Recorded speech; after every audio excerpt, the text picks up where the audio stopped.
Finding inspiration in the NHS is easy if you know where to look. I'm going to demonstrate this. I want to take you on a journey. I want to share a short story with you. A story that literally broke me into 1,000 pieces, but also a story which I've built my foundation. You're a porter. You're into a couple of hours into their shift when you get a call to transfer a patient from the children's ward to the mortuary. You are told the age of the child. You go to the mortuary, collect your equipment, and make your way to the ward.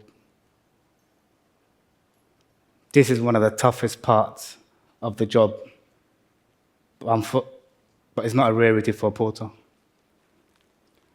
When entering the ward, someone you believe to be the child's parent approaches you and tearfully begs, "I know you're here to do your job, and I don't want to interfere. But please, please, don't put my child in that box."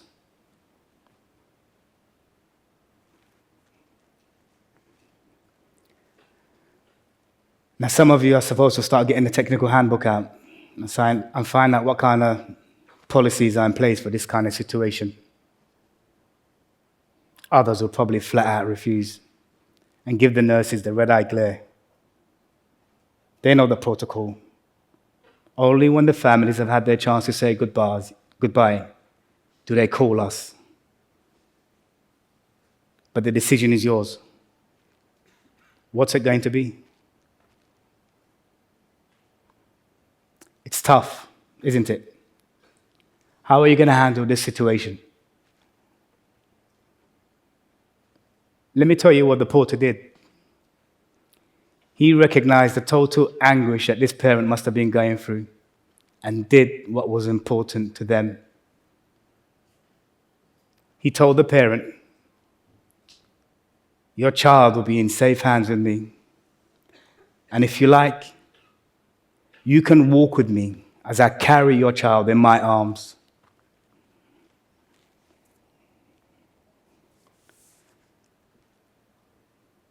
As I listened to my colleague recount his experience, I felt the earth move beneath me. He transcended his role and obligation. And how did he do that? He did what was important to that parent. He saw a father, he saw a human being, asking him to do what was important to them in probably the worst moment of their life. And in that moment, he made an unbearable situation manageable. Fast forward 10 years, I've left my portering job. I'm now a healthcare support worker in my dream job. I'm doing routine observation on a patient that was hours earlier given a grim outcome about what to expect from the years left to them. After a brief conversation about how they were doing, the patient suddenly looked at me earnestly and said, "I don't know how I can cope. All my friends are gone." I couldn't honestly fathom what they were going through, and any words of sympathy from me would have felt hollow. Do I then find an excuse and bolt out of the room? Instead, I simply knelt beside them and held their hands. What came to me instantly were wise words from a consultant colleague who never was afraid to show her vulnerability. She showed me many a times that there are situations that cannot be helped with medicine. They just need your presence. No PhD or a medicine degree, just a human connection. Patient-centered care, in its most basic component, is to bridge a gap, to do what is important to people, to fulfill their needs.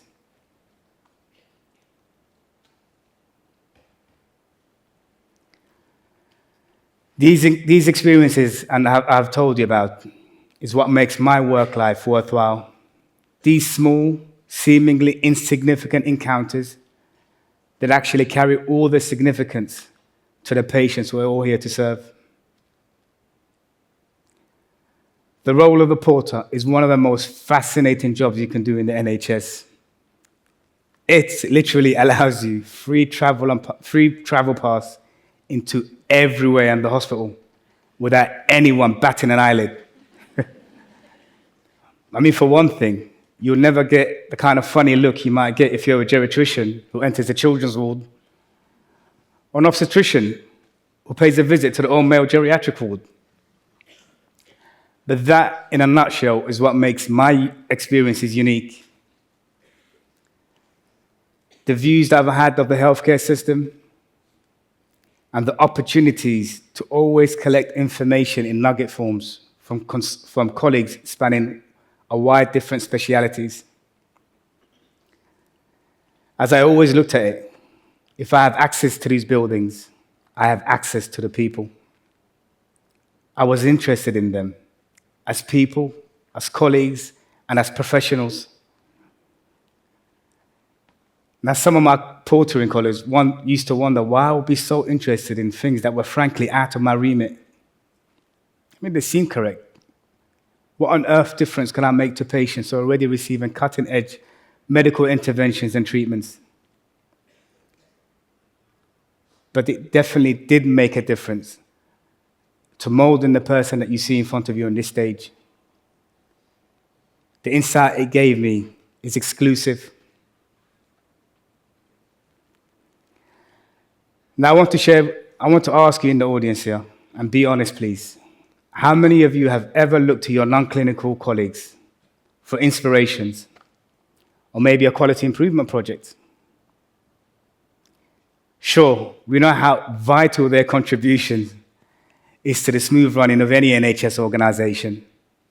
But deep down, is there any special insight that you can gain from, say, Mo or Mary from the domestic team? Or that lovely bloke, I can never remember his name, who comes and takes out confidential waste every Wednesday? What are the chances of a collaboration between a junior doctor and a porter to implement a project in their workplace?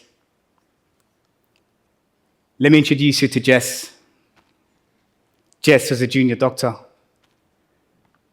We first met when she invited me to a conference. Afterwards, we were talking about an idea that was first introduced to me by a psychologist who used to work in my trust. It was something called randomized coffee trial. To me, the concept sounded amazing. Two colleagues, separated by different departments, specialities, or any other tribal groups that you might find in a large organization, getting together and finding out aspects about their work and life. Jess and I thought this could work wonders and started to think about how we could run it. Finding a space to host it was not an issue, but we quickly realized we needed a little bit more support to provide refreshment and promotion. I mean, we weren't talking about a full-blown buffet. Just simple tea and coffee to make it suitable for colleagues when they take this afternoon or morning breaks. Jess suggested we should start looking at ways to get funding to get it off the ground. I suggested we should go and see the HR director. Jess looked at me like I was crazy. You can't just walk up to the director of human resource and ask her for some cash. I imagine thought I was going through her head. But you see, I've already built a relationship with my HR director over the years. And we were discussing things that she could run for the portering department, like maths workshop. And here it is. Our inaugural launch event was a success. One happy porter and a junior doctor. So let's go back to where we started. Finding inspiration in the NHS is easy. I mean, it should be all around us, right? The purpose of our organization is to work towards a common goal, to bring the highest level of knowledge and skill to serve our patients. But when trying to find solutions, permission is always sought from the higher band.